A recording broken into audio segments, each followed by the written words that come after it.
Bueno, viene el Toby a consulta, lo ponemos arriba en la camilla y antes de empezar a revisar, ¿qué tenemos que hacer antes de empezar a revisar? Para los que están acá, si quieren que el live completo se suba y quede colgado, necesitamos llegar a los 100K. Si llegamos a los 100K hoy, cuando terminemos esto, lo subo completo, así como va. Completo queda en... Lo cuelgo gratuito para todos. Bien, una reseña. Bien. Antes de la reseña, ¿qué necesitamos? Bien, realizar anamnesis. Bien, perfecto, reseña anamnesis, exacto. Llega el Toby, está en la camilla y mientras está en la camilla lo vamos observando y mientras lo observamos, preguntamos, ¿bien? Ahí vamos, Eva. Preguntamos, ¿qué tenemos que preguntar? Si nosotros tenemos un caso así clínico en la camilla, que lo traen al Toby, hace mucho que no lo vemos, lo ponemos en la camilla, y antes tenemos la reseña, es un perrito que tiene arriba de 8 años.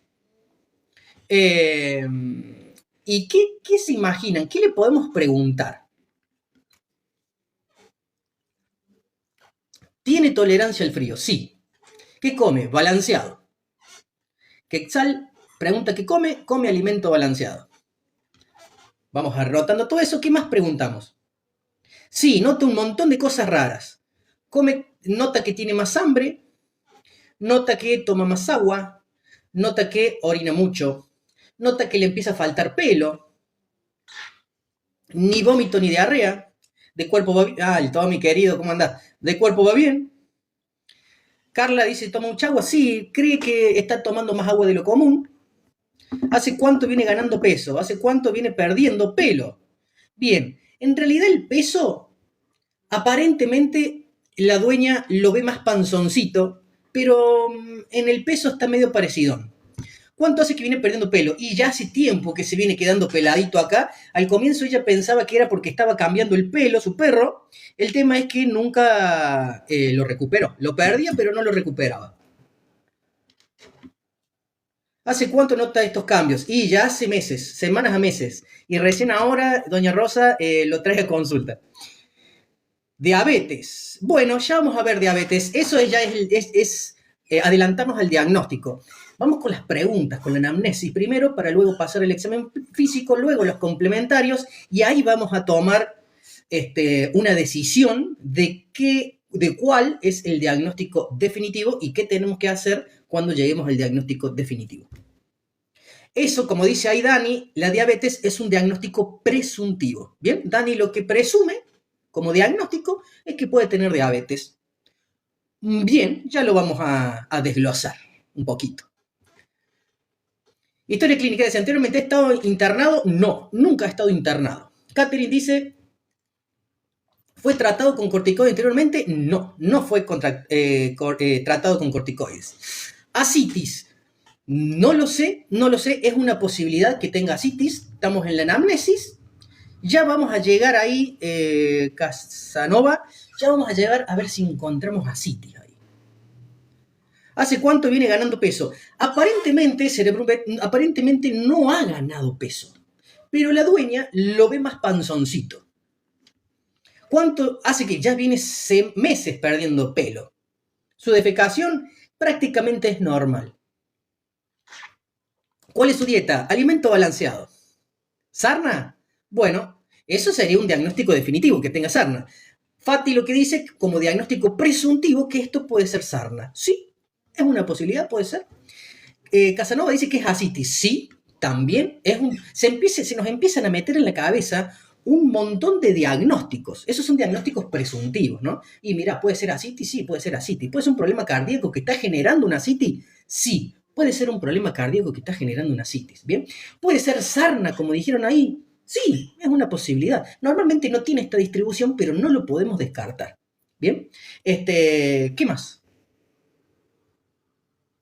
Posiblemente líquido abdominal. Sí, es una posibilidad. Muy bien, Morita. Pregunta si al Toby le han dado últimamente alguna medicación. No, la verdad que no le han dado ninguna medicación. ¿Puede ser un hongo? Dice Valen. Sí, se nos puede cruzar por la cabeza que puede ser Una infección fúngica de piel. Sí, es una posibilidad. No la podemos descartar. Sí. José dice, saludos, hace un buen rato no veía sus lives, pero muy bien, Josué, entonces has llegado en el momento indicado. Así, sí, es una posibilidad. Bueno, ¿cómo es la orina? Bien, muy bien, Cardona. Exacto, bien, buena pregunta. Bien, esa orina, ¿cómo es? Mira, es abundante porque dice la dueña que está haciendo mucho pis, o está haciendo por lo menos más pis que antes, y que hace con menos olor ahora y es más clarita. ¿Cuál es su dieta? Alimento balanceado. Bien, Tomás, querido, exacto. ¿Vos decís que puede ser estrés? Sí, puede ser estrés. ¿Algún cambio de hábito? No, no hubo por lo menos ningún cambio de hábito en su rutina de vida. ¿Tomó corticoides alguna vez? Sí, cuando era chiquito, pero tiene más de 8 años. A mi perro se le sale pelo del lomo y la cola. ¿Qué puede ser? Bien, a este perrito también se le cae pelo, no por lo menos no por ahora del lomo, pero se le cae pelo. Y no se ve la cola, no se ve la cola, porque justo la foto está cortada. A ver. No, no se ve la cola. Pero sí, también le falta pelo en la cola. ¿Ha tenido enfermedades previamente diagnosticadas? No. No que Exal, hace mucho tiempo que no veía a este pacientito y cayó así. Muy bien, Dani. El presuntivo de Dani Espinosa es que es una endocrinopatía. Sí, totalmente. Tranquilamente puede ser una endocrinopatía. Bien, vamos a ir desglosando. 86 mensajes. Para. Vamos al primero. Bueno, escuchen. Vamos a empezar un poquito a avanzar. Ya tiraron varios diagnósticos presuntivos y todos son válidos. Todos los que dijeron son válidos, pero ahora tenemos que ir cerrando puertas. Vamos a empezar por las enfermedades de piel. ¿Esto puede ser sarna? Sí, tranquilamente puede ser sarna. ¿Puede ser hongo? Sí, los hongos pueden producir falta de pelo. Bien, entonces, una vez hecho todo esto, antes de empezar con algún método complementario, vamos a revisar el paciente, lo vamos a analizar, lo vamos a tocar, lo vamos a oler, lo vamos a palpar, lo vamos a auscultar. Bien, todo eso es importante. Ya hicimos toda la anamnesis, hemos preguntado un montón de cosas. Edad del perro, más de 8 años tiene. Vamos a investigarlo un poquito. Temperatura, tomamos la temperatura normal. Los ganglios relativamente normales, no hay grandes cambios. Bien, ahora bien, empiezo a revisar la piel, sobre todo el abdomen, que es la parte donde menos pelos presenta, y la piel está algo arrugada, reseca, inelástica, piel fina. Y el abdomen abultado. Bien, ahí ya tenemos en la inspección, ya tenemos un muy buen dato. La piel del abdomen, que es la más fácil de ver porque es donde menos pelos en este momento tiene, está alopésica, o sea, con falta de pelo, está como reseca, quebradiza, como arrugada, pérdida de elasticidad, y es una piel que al tacto es muy, muy finita. Bien, ya es un signo clínico que ya me tiene que abrir los ojos de qué es lo que está sucediendo en este perro. Bien, ausculto, dentro de todo está normal, las mucosas normales, temperatura normal. Bien. Los tipos ya tiraron el diagnóstico. Bien.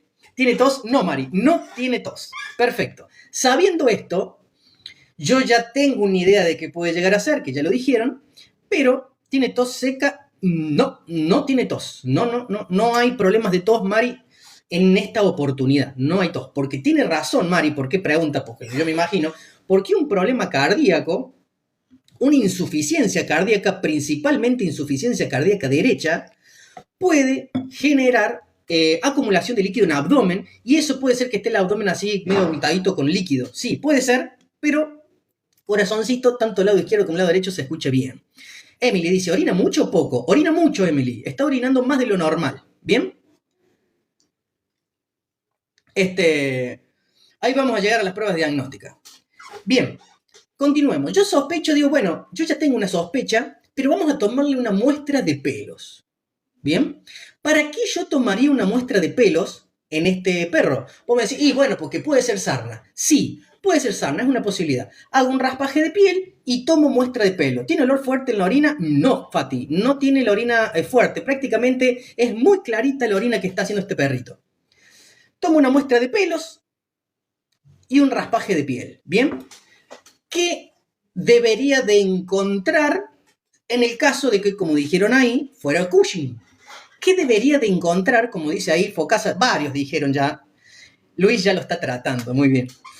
Ya lo está tratando Luis. Che, escuchen. Yo tomo una muestra de pelos y si yo sospecho, como dijeron ahí, como Paula está repitiendo, que ya varios dijeron Cushing, y exactamente sí tiene Cushing, pero lo importante es, yo tomo una muestra de pelos. En un Cushing, ¿qué debería de encontrar en los pelos si yo miro al microscopio óptico tomando una muestra de pelos? ¿Qué debería de ver yo en el microscopio? Edgar dice que no se vería nada.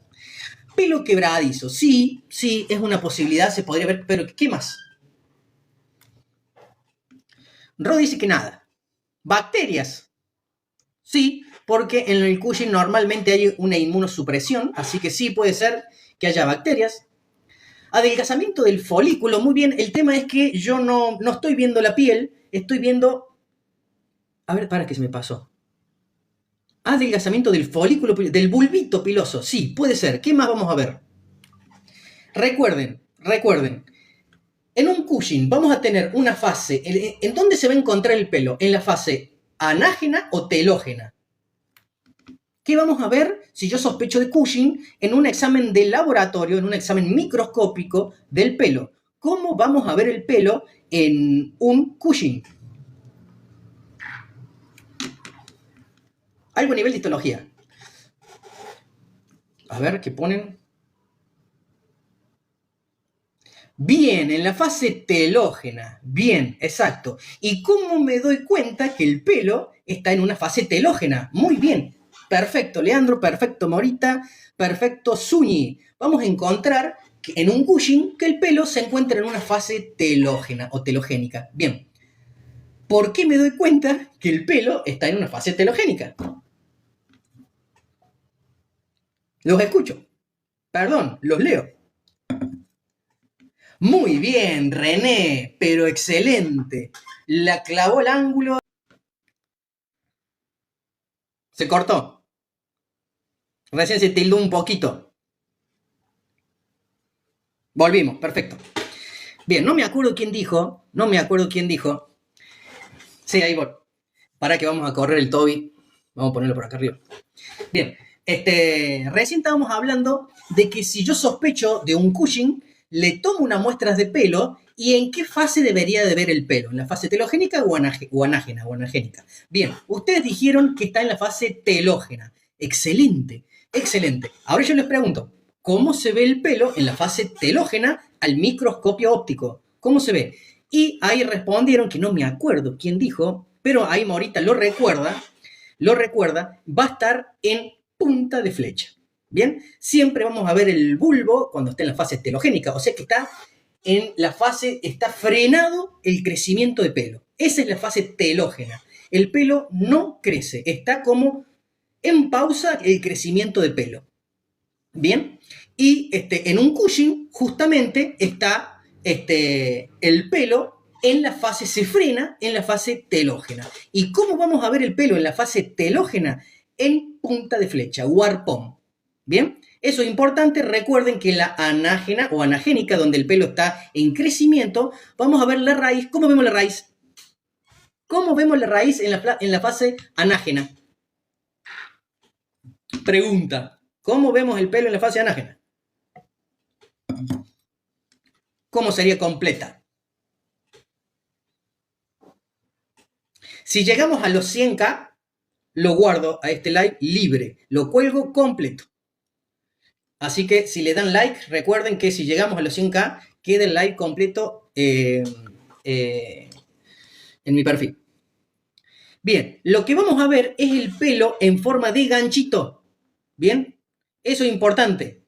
Vamos a ver en forma de ganchito. Y si es en forma de arpón, vamos a ver la fase telógena. Bien, en un Cushing vamos a tener la fase telógena. Va a estar suspendido el desarrollo y el crecimiento del pelo. Por eso el pelo, al ser la piel más fina, que está menos elástica, más agrietada, se afecta el folículo, el pelo se cae y no se regenera, ¿bien? Porque está frenado el crecimiento en la fase telógena o telogénica, ¿bien?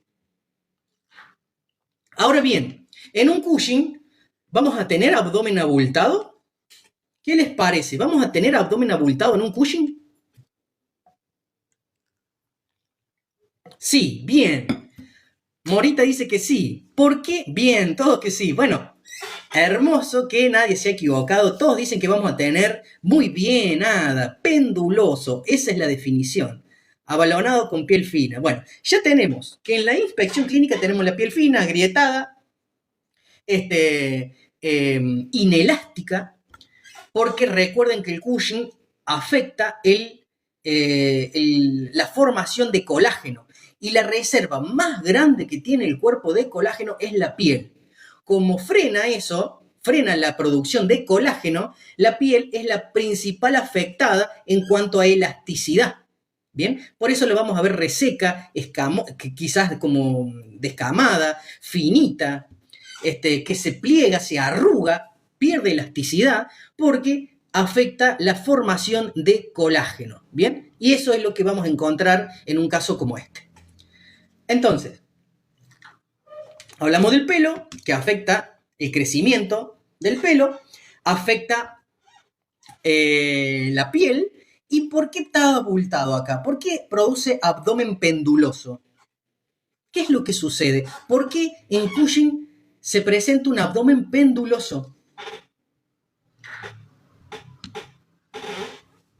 Muy bien, Arley. Mira, dice Doc, tengo un caso muy similar, para no decir igual.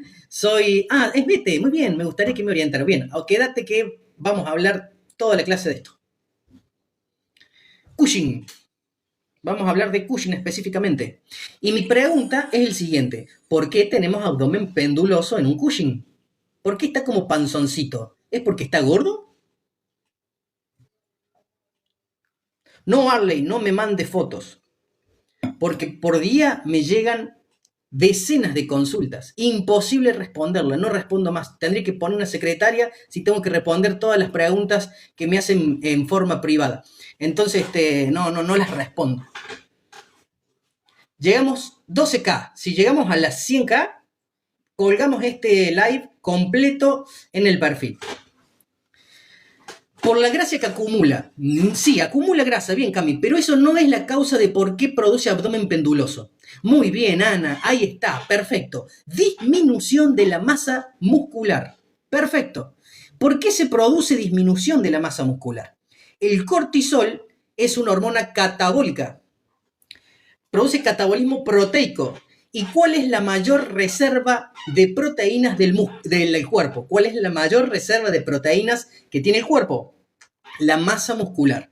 Entonces, como es una hormona catabólica, lo que va a hacer va a romper proteínas, catabolismo, entonces deja los músculos más finos, más debilitados.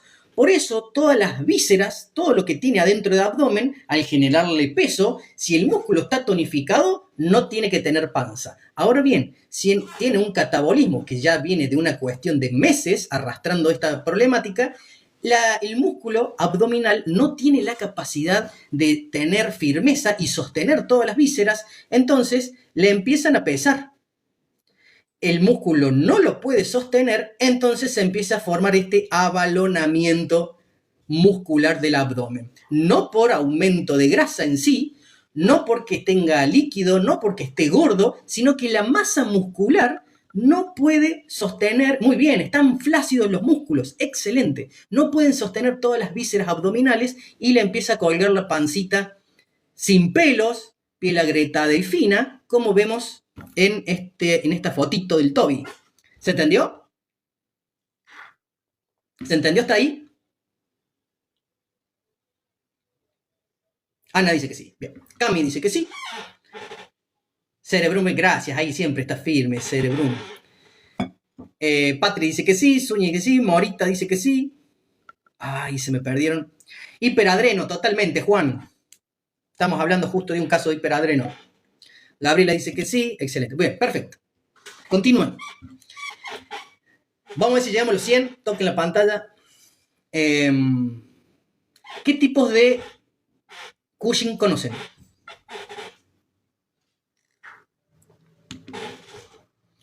Cerebro, cuando un caso... Bueno, ya vamos a subir un caso neurológico. Sí, hay un montón.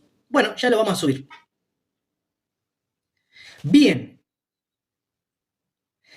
Hipofisario adrenal, vendría a ser primario o secundario. Bien, primario es cuando el problema en sí están en las glándulas que producen el cortisol, que son, muy bien, Juan, las adrenales. Bien.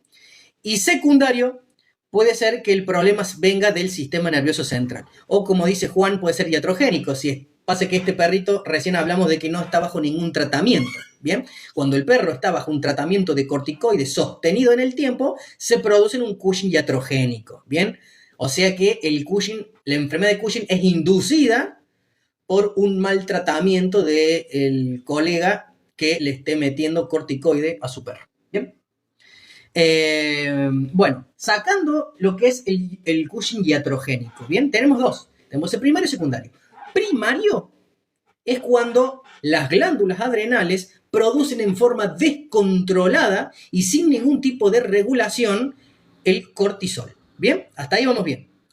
Y si el problema es secundario, significa que el estímulo que manda la base del cerebro, recuerden el eje hipotálamo, hipófiso, adrenal. Bien, ese es el eje. Que se libera la ACTH del cerebro, la adenocorticotrofina, que la libera, va a las glándulas adrenales, le estimula para que produzcan el cortisol y el cortisol hace un feedback negativo.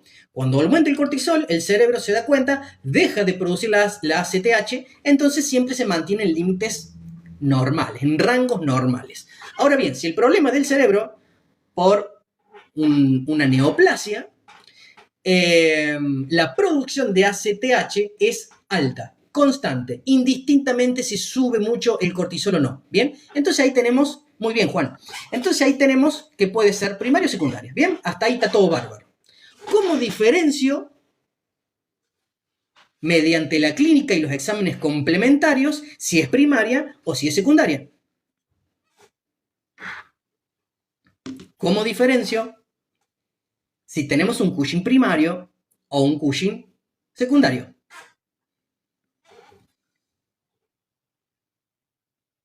Dice, es verdad que no es conveniente darle alimentos que vienen en bolsas porque le producen cáncer. Te estás metiendo, Toto, en un camino sinuoso. Yo te puedo decir que sí y no en forma simultánea. Tendríamos que desarrollar ese tema, es muy bueno ese tema. Pero si me pongo a hablar de los alimentos balanceados, nos vamos a salir de eje, pero es muy buena pregunta. Te puedo decir que sí y también te puedo decir que no. En otro momento hablamos de los alimentos balanceados y los productos cancerígenos que tienen algunos.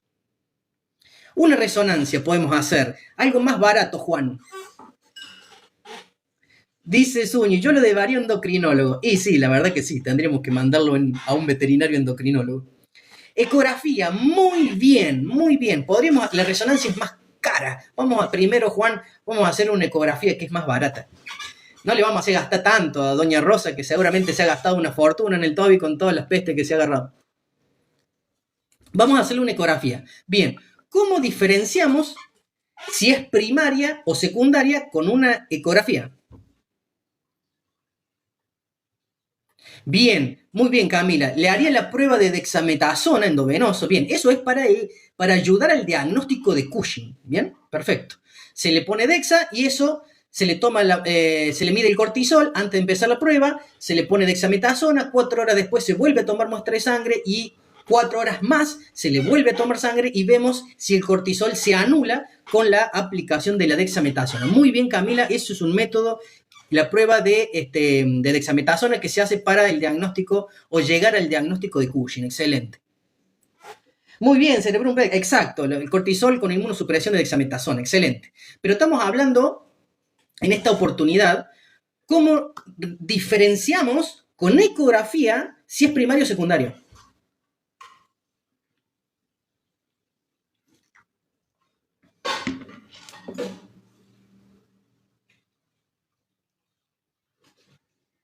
Ecografía, bien, ¿y qué tenemos que ver en la ecografía?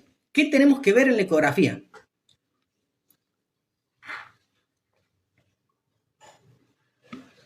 Dice Toto, lo vi que un médico veterinario que es de México que es muy conocido. Ay, no sé qué me quiere decir Toto. Lo vi que un médico veterinario que es de México es muy conocido. Ecografía. Bueno, escuchen. Medir la CTH, medir los lóbulos. Muy bien, ahí está. Va por ahí, cerebrum. Bien. ¿Qué pasa? Escuchen. Se miden las glándulas. Bien.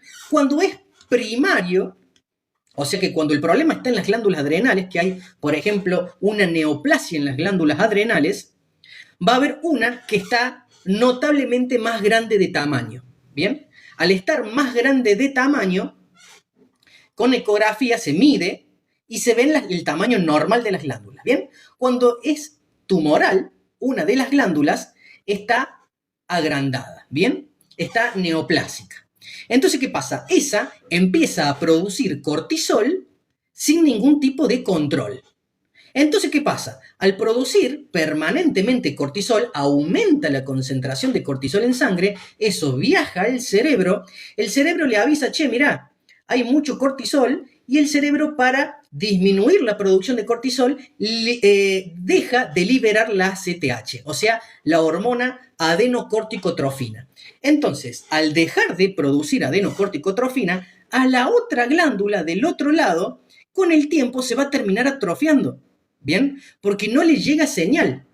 Todo lo que no trabaja, todo lo que no se usa, se termina atrofiando. Entonces, ¿qué pasa? Va a tener una glándula adrenal notablemente más grande que la contralateral.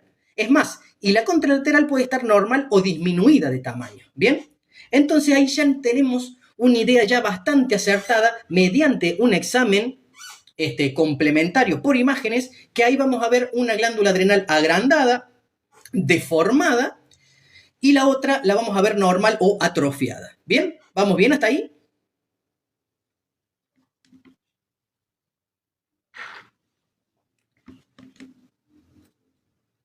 Perfecto. Bien. Ahora bien, si llega a ser secundaria, significa que la base del cerebro que está generando la ACTH va a liberar esa hormona sin ningún tipo de regulación. ¿Bien? ¿Qué significa eso? Que el cortisol le va a mandar la CTH, la adenocorticotrofina, que es una hormona, el órgano blanco, o se va a viajar por toda la sangre. Exacto, una neoplasia puede ser, tranquilamente hipofisaria, una neoplasia, una adenoma, puede ser una neoplasia normalmente es eso. Produce la ACTH en forma exagerada y sin ningún tipo de regulación, viaja por sangre. Recuerden que la ACTH es una hormona que tiene un órgano blanco, en este caso son las adrenales, y estimula ambas adrenales a producir cortisol. Las glándulas están permanentemente produciendo ese cortisol y no hay un corte, porque producen un aumento de cortisol y el cerebro no hace caso omiso, no se entera que el cortisol está alto, y se mantiene constante la alta liberación de ACTH. Entonces, en una ecografía donde el problema es a nivel cerebral, ¿cómo vamos a ver en una ecografía las glándulas adrenales? ¿Qué esperan? ¿Van a ser grandes? ¿Pequeñas? ¿Cómo vamos a ver las glándulas adrenales si está permanentemente en el tiempo alta la ACTH? Bien, lo que dijo Seba, pueden estar normales, pero también, como dice Seren Brupet, dependiendo en qué momento, porque si lo agarramos en un inicio, posiblemente las veamos a las dos normales. ¿Bien? Pero si ya la agarramos en una fase avanzada de la enfermedad, la vamos a encontrar, como dice Cerebrumbet, la vamos a encontrar hipertróficas. ¿Bien? No neoplásicas. La vamos a ver hipertróficas, o sea que van a estar agrandadas de tamaño. Las dos van a estar agrandadas de tamaño. Eso es un signo ecográfico que el problema no está en las glándulas, está arriba.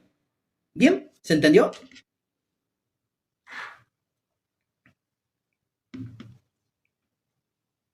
Las dos grandes.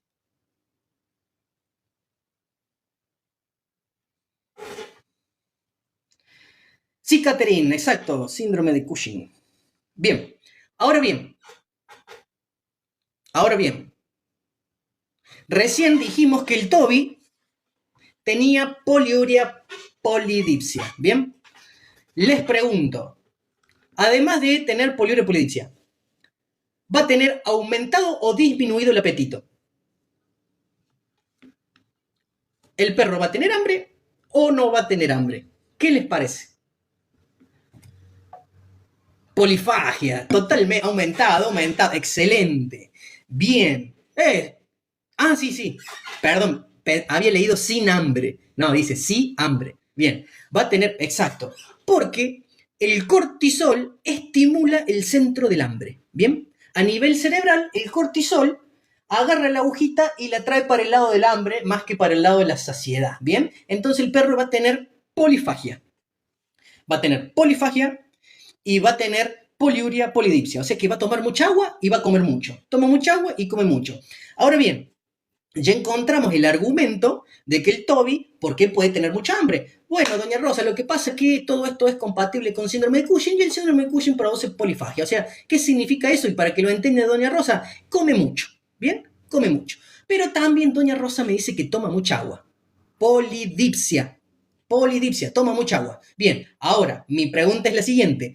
¿Por qué el hiperadreno hace que el animal tome mucha agua?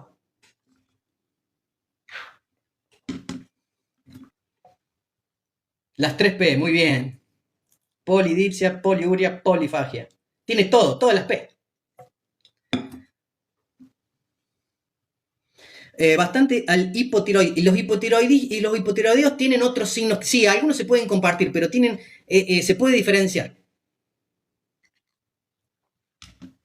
Ahora justamente, querida Andrea, vamos a tocar el tema renal. ¿Por qué el síndrome de Cushing afecta a los riñones? Quédate, Andrea, que lo que viene a continuación es una información de calidad. ¿Por qué produce polidipsia el síndrome de Cushing? Porque tiene hipertensión arterial. ¿Por qué la hipertensión arterial produce? Respóndemelo vos, querida Cami. ¿Por qué la hipertensión arterial hace que el perro tome más agua? Es totalmente válido lo que dijo Cami. Tiene hipertensión arterial. ¿Por qué el síndrome de Cushing produce hipertensión arterial? Ya hay dos preguntas. ¿Por qué produce polidipsia y por qué produce hipertensión arterial? Bien, afecta la ADH. Muy bien, Serenbrumbet, muy bien. Eso es en parte, afecta la antidiurética. Bien, entonces, ¿qué es lo que sucede? En el síndrome de Cushing, cuando es primario, o sea que el problema está principalmente en la corteza, que es donde se produce el cortisol, por eso se llama cortisol adrenal, porque se forma en la corteza de la glándula.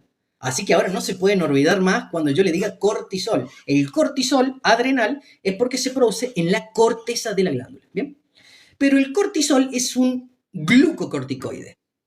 Y recuerden que también en el organismo están los mineralocorticoides. ¿Bien? La aldosterona. ¿Recuerdan? Bien. La aldosterona estimula la retención de sodio. Y como recuerden que el sodio es una molécula osmóticamente activa, atrae agua. ¿Bien? Y vos me decís, bueno, pero ¿qué tiene que ver con el cortisol? Bien, el cortisol también puede afectar los receptores de la aldosterona en riñón. Pero en un estado normal no los afecta porque tiene un mecanismo el riñón para anular el cortisol cuando estimula los receptores del mineralocorticoide. ¿Bien?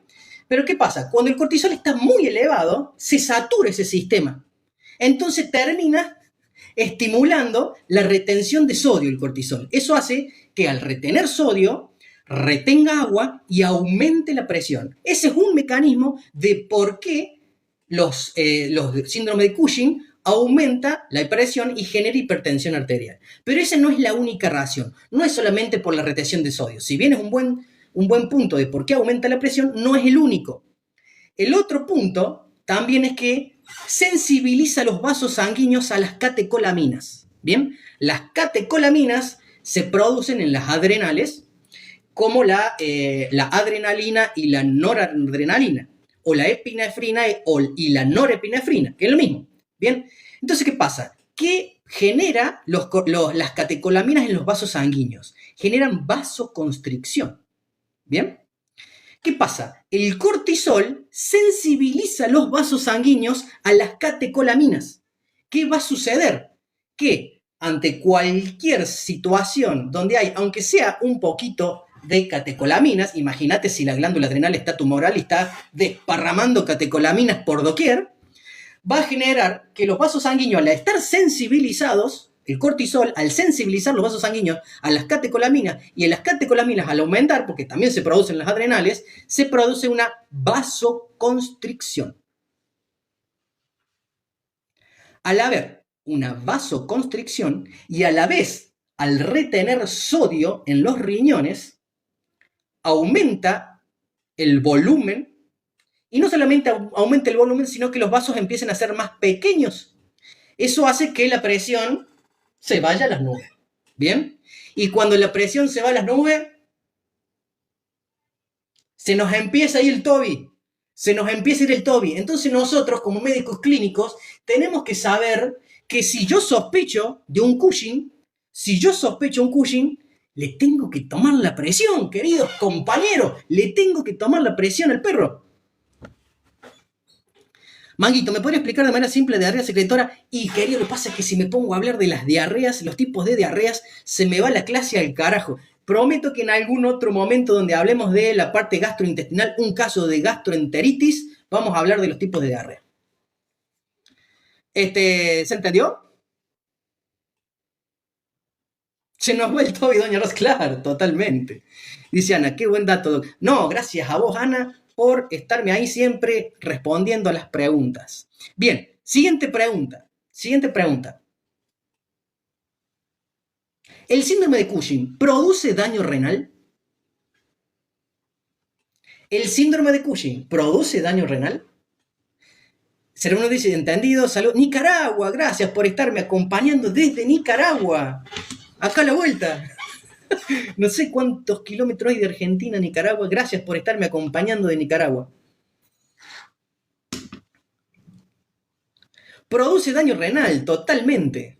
Totalmente. Recuerden que la unidad funcional del riñón son las nefronas. ¿Bien? ¿Y qué pasa? Una de las partes de las nefronas, o nefrones, como quieran llamarlo, no sé si ustedes le llaman nefronas o nefrones, una de las partes es el glomérulo, que es un ovillo de capilares, donde muchas veces se genera ahí el filtro. Bien, ¿qué pasa? Si yo aumento la presión y se mantiene en el tiempo, los glomérulos que necesitan una cierta presión, ni más ni menos, necesitan un cierto rango de presión para funcionar en forma normal. Si yo le mantengo la presión aumentada, si mantengo en una hipertensión a esas nefronas, donde su ovillo de capilares está laburando a una presión más alta de la que soportan, se rompen. Entonces, ¿qué pasa? Un riñón tiene decenas de miles de nefronas, pero se me empiezan a romper de a poquito. Son como foquitos. Están todos los foquitos prendidos, funcionando. Y de a poco, ¡puc!, se me quemó ¡puc!, se me quemó aquel, ¡puc!, ¡puc!, se empiezan a romper. Porque el aumento de la presión estalla el ovillo de capilares de los glomérulos de las nefronas. Entonces, ¿qué pasa? El que no funciona, chao, seamos fuera de la copa, chao, ese no se recupera más. Y el problema está en que el resto de las nefronas tienen que empezar a laburar por el que ya no está más. ¿Bien? Entonces, de a poquito va generando pequeños focos de daño renal por la hipertensión generado por el Cushing. Entonces, si nosotros no actuamos a tiempo regularizando este problema que trae el Cushing, me va a terminar generando un daño renal. ¿Bien? Mira lo que dice, muy buena pregunta. Escuchen, antes de continuar. Fíjense lo que dice R3. Doctor, ¿cómo la hipertensión se manifiesta clínicamente? Ahora yo les pregunto a ustedes, ¿qué piensan? ¿Cómo se manifiesta clínicamente la hipertensión? Es muy buena, ¿eh? Es muy buena R3, muy buena la pregunta.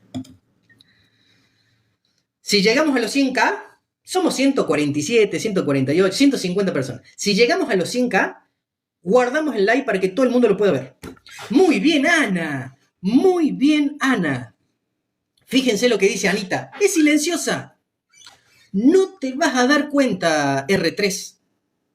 Es una enfermedad zoronga la hipertensión. Es un signo porque no te das cuenta. No podés, clínicamente, viendo al perro, no te das cuenta que tiene hipertensión.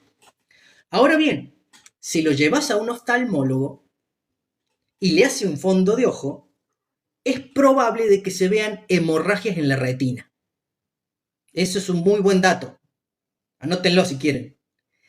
Los pequeños focos hemorrágicos en retina, cuando se le hace un fondo de ojo al perro, es un signo de hipertensión.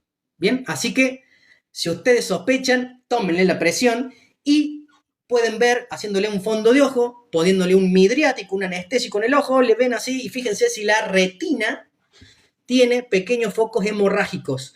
Si no los han visto nunca, no les puedo mostrar foto porque no me deja más que mostrar esta TikTok, pero búsquenlo en Google y fíjense si que comparen un ojo, una retina de un ojo normal de un perro con una retina de un ojo de un perrito con hipertensión y se van a dar cuenta.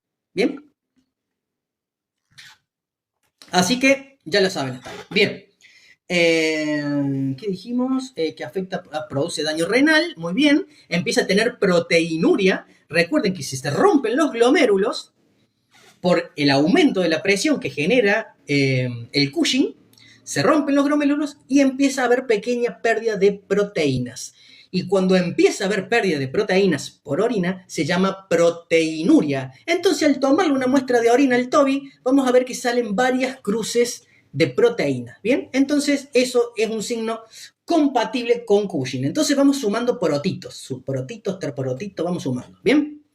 Ahora bien, perfecto, menos mal que lo dijiste, si no se me pasaba. Las orinas espumosas son compatibles con proteinuria. Muy bien, menos mal que Gracias, querido, por ese dato que si no me lo decías se me pasaba, no lo iba a nombrar nunca. Produce orina espumosa cuando hay proteinuria. Anoten eso y agradezcámosle acá a Cerebrum-Vet que dio ese dato. Bueno, se me pasó qué iba a decir.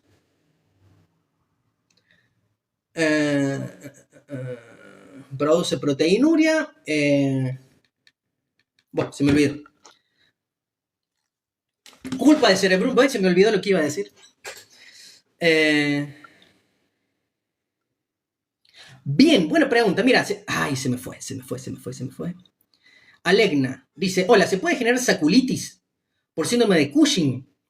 Bien, sí, normalmente en el síndrome de Cushing está afectado el sistema inmunológico. Bien, entonces te abre las puertas a que haya inflamaciones bacterianas o fúngicas en distintas partes del cuerpo.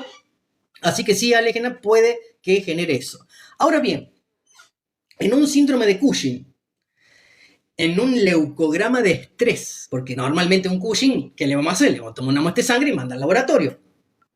En un leucograma de estrés, si tiene Cushing, ¿cómo debería de dar un leucograma de estrés? ¿Qué es el Cushing? Es una enfermedad metabólica que se presenta en aquellos animales que tienen aumentada en forma desmedida y desproporcionada el cortisol adrenal. Bien, recuerden que en un leucograma de estrés vamos a tener leucocitosis, linfopenia y eosinopenia. Bien, recuerden eso, en un leucograma de estrés vamos a tener leucocitosis leve con linfopenia y eosinopenia. Entonces yo cuando tome la muestra del Toby, la mando al laboratorio, pido el hemograma y voy a ver muchas veces un leucograma de estrés.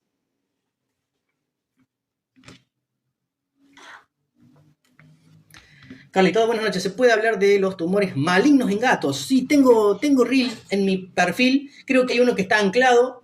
No lo vamos a hablar ahora porque si no nos iríamos mucho de foco del objetivo de la clase de hoy, pero si Carlitos, si querés, te puedo ir adelantando algo en uno de los reels que tengo anclado. El tercer reel anclado que tengo en mi perfil, hablo de tumores malignos en gatos. Bien, continuemos. Hablamos del leucograma de estrés. ¿Qué va a pasar con el hígado? Ni se les ocurrió hablar del hígado. ¿Qué va a pasar con el hígado en un Cushing? ¿Cómo van a dar las enzimas hepáticas en el hemograma? ¿Van a estar altas? ¿Van a estar bajas?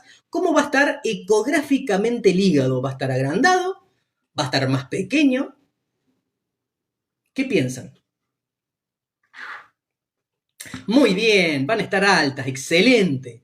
Muy bien, Camila, muy bien, Cerebrún. Van a estar las enzimas hepáticas altas, están laburando a full.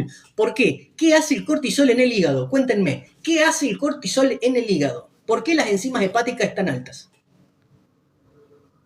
Hígado reactivo, muy bien. Aumentás la enzima, muy bien. Hígado graso, muy bien, Cerebrún Bet.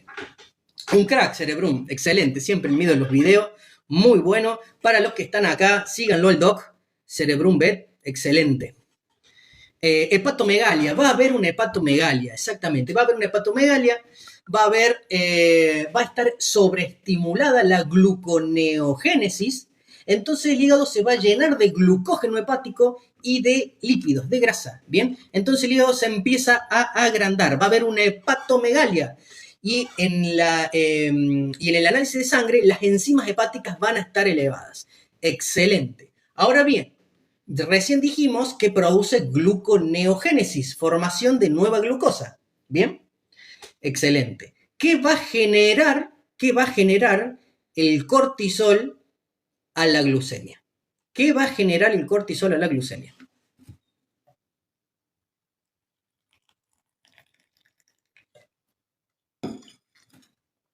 Recuerden que en Cushing tenemos el cortisol por las nubes. Bueno, ¿qué va a generar en la glucemia? Recién dijimos que en hígado va a haber gluconeogénesis, formación de nueva glucosa. Entonces, ¿qué se imaginan si le está obligando el cortisol al hígado a generar gluconeogénesis? ¿Qué va a pasar con la glucosa? Claro, totalmente. Se eleva la glucosa. El tema es que está permanentemente estimulando el hígado por la gluconeogénesis. Entonces va a haber una glucemia elevada, permanente y constante en el tiempo. ¿Qué significa para las células que tienen receptores que haya permanentemente la glucemia alta? ¿Qué va a generar con la insulina? Muy bien, Mili. Va a generar una resistencia a la insulina. Entonces, ¿qué pasa? Un problema me trae otro problema. ¿Bien? Me va a generar el Cushing, me va a llevar en algún momento, va camino derechito a llevarme a una diabetes. Una diabetes tipo 2, diabetes mellitus. ¿Bien? Recuerden, tenemos 36K. Si llegamos a los 100K, guardamos el like para que lo vean todas las veces que ustedes quieran. Pero tienen que colaborar todos. Somos 150 personas. Imagínense que cada una toque un poquito la pantalla. Llegamos rápidamente a los 100. Toquen la pantalla, hermanos. Y este live completo lo guardamos libre. Bien, entonces, ¿qué pasa? Esto, el Cushing, por todo esto, lleva a una resistencia a la insulina. ¿Bien? Entonces, ¿qué pasa? Al comienzo, en el síndrome de Cushing, vamos a medir la glucemia con un glucómetro, tomamos una muestrita de sangre de las encías, tocamos con una agujita 16.5, normalmente siempre lo hago en el labio, pincho ahí el labio. Normalmente el perro prácticamente ni se entera que le pinchaste. Hay gente o colegas que le pinchan los pulpejos, hay veces que duele, o que le depilan un poquito la oreja y le toman de la oreja, también es una opción. Yo, por una cuestión de practicidad y porque siempre lo he hecho así, lo tomo del labio. Le tomo una muestrita de sangre y cuando hay resistencia a la insulina, que es un paso previo a la diabetes, normalmente en ayunas, una ayuna de 8 horas o más, y bueno, más o menos me va a dar 110, 115, ¿bien? Entre 100 y 120 me va a dar normalmente una resistencia a la insulina, ¿bien? Ahora bien, si ese problema se perpetúa en el tiempo, si se mantiene en el tiempo, ahí sí voy a pasar a una diabetes donde ya el organismo no la puede manejar a la glucemia y se dispara, ¿bien? Se va mucho más alta que ese valor que les dije. ¿Se entendió?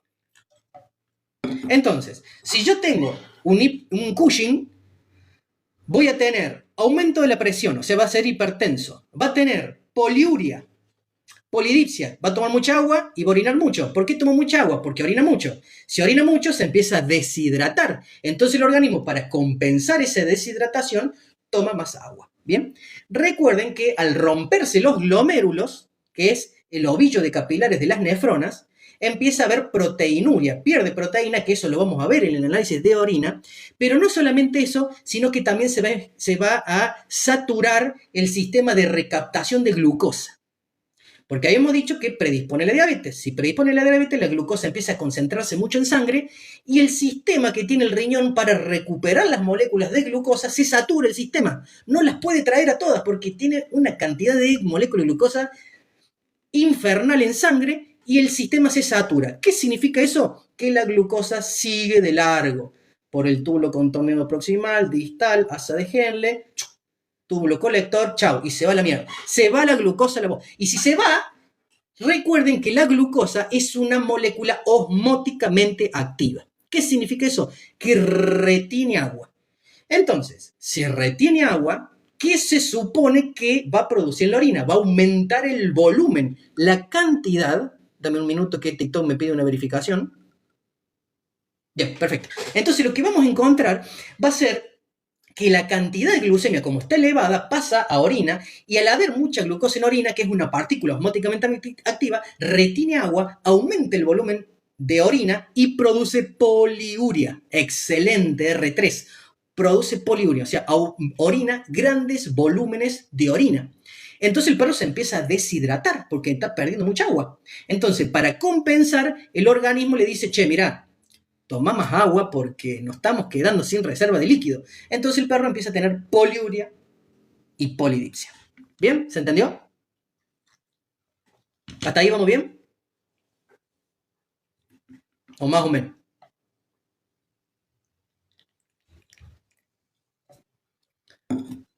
Morita dice que sí, Camila dice que sí, Yami dice que sí. Dice, ay, se me fue Angelina. ¿Qué dijo Angelina? ¿Qué libro me recomienda para empezar mi carrera universitaria? Libro para empezar la carrera. Anatomía. La primer materia filtro en veterinaria es anatomía, anatomía 1. Así que por lo menos tendrías que ir familiarizándote con los huesos, con los tipos de articulaciones, los músculos, los nervios, los vasos, los órganos que vamos a encontrar en abdomen, lo que vamos a encontrar en tórax. Después en segundo año de fisio, para ver cómo funciona todo eso. Y en tercero senior, que es mucho de lo que estamos viendo acá. Dice, ¿qué síndrome inflama los linfonodos? Que estén todos los linfonodos aumentados. Los linfomas pueden llegar a ser, que aumenta todos los ganglios, todos. Si tiene las enzimas hepáticas elevadas, pero aún no proteinuria, ¿estaría en Cushing? RI, no sé qué RI, diabetes tipo 2. Mira, normalmente, para saber si está en Cushing, hay varios puntos. Se hace ecografía para ver cómo están las glándulas adrenales, para ver si están aumentadas de tamaño, si hay diferente tamaño entre una glándula u otra, o están los dos hiperplásicas, ¿bien? Eso ya es un signo ecográfico compatible con Cushing o no. Después se hace la prueba de dexametasona, que recién la nombramos y la explicamos, y todo eso, si lo combinamos con todos los signos clínicos que presenta un animal con Cushing, y bueno, ahí estaríamos llegando al diagnóstico definitivo.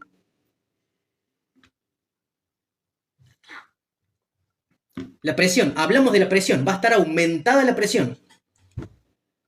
Recuerdan que la presión, brazalete, le medimos la presión al perro y eso nos va a dar la sistólica y la diastólica. Dice, ¿por qué hay ruptura glomérular? Por la hipertensión. Exactamente, cristales.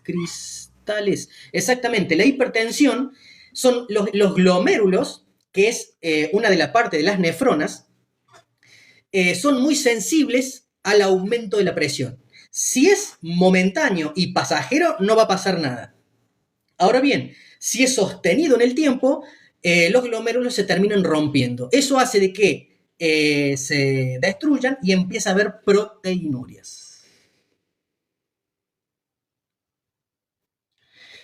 Vamos a la, mirá, toquen la pantalla, falta re poquito, mirá, somos 160 personas, tenemos 73K, aprieten toda la pantalla, todos aprieten la pantalla, los 160 en simultáneo, si tocan la pantalla, llegamos, pero en 2 segundos a los 100K.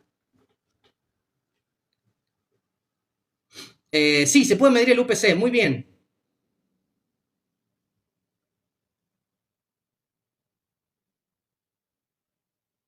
La presión al orinar tanto. Ay, María Laura, no entiendo tu pregunta. Si tiene enzimas hepáticas elevadas, pero aún no proteinura, ¿estaría en Cushing? Ya lo hablamos recién. Hay que hacer la prueba de dexametasona. Dice, ¿la polidipsia siempre es activada por el volumen de orina al excretarse? Bien, lo que se produce, lo que estimula, el cerebro es el que estimula la toma de agua. Bien, si está perdiendo gran cantidad de agua, o gran cantidad, mayor volumen de agua, tiene que compensar la hidratación. O sea, no tiene otra. Entonces vive estimulado el centro de la sed.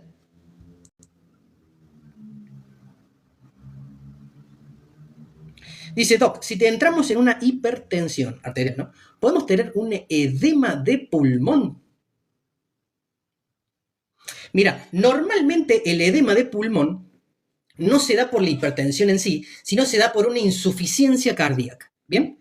Cuando nosotros tenemos las válvulas son insuficientes, no trabajan bien del lado izquierdo, empieza a ingurgitarse sangre, porque cuando se comprime el corazón, en vez de mandar la sangre, toda la sangre, por la aorta, que es la arteria más grande que tiene el cuerpo, como las válvulas no cierran bien, hay un reflujo retrógrado. Entonces, parte llena la aurícula, cuando en realidad toda esa sangre tiene que venir de las venas pulmonares que llenen la aurícula. Entonces choca la sangre que se vuelve con la sangre que tiene que entrar, entonces se produce un encharcamiento de sangre, hace que la circulación se haga más lenta, y si hay ese encharcamiento de sangre, empieza a transfundir líquido, se empieza a trasvasar líquido, y eso lleva a un edema de pulmón. Pero no es que lo genera la hipertensión, sino que muchas veces al edema pulmonar lo genera un corazón insuficiente, una insuficiencia cardíaca izquierda, normalmente lleva a la edema pulmonar.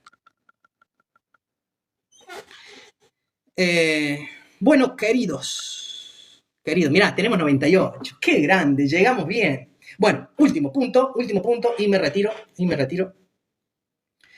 ¿Cómo trato? Porque está todo muy lindo, llegamos al diagnóstico, un diagnóstico clínico, todos los signos clínicos de Cushing, los métodos complementarios, las ecografías, los análisis de sangre, la prueba de dexametasona. Perfecto, llegamos al Cushing, decimos, doña Rosa, hemos llegado a la conclusión de que el Toby tiene enfermedad de Cushing. Doctor. ¿Se cura el Cushing? ¿Qué piensan ustedes? Mira, dice, ya tengo el dedo dormido. Ya tiene el dedo dormido, ya está, suficiente, 105K, suficiente para mí. Estamos listos, yo ya me puedo ir a dormir tranquilo. Tratamiento paliativo. No, se trata de por vida, excelente, se trata. Cushing es controlable, pero no erradicable, excelente, se trata. Bien, ¿con qué lo tratamos?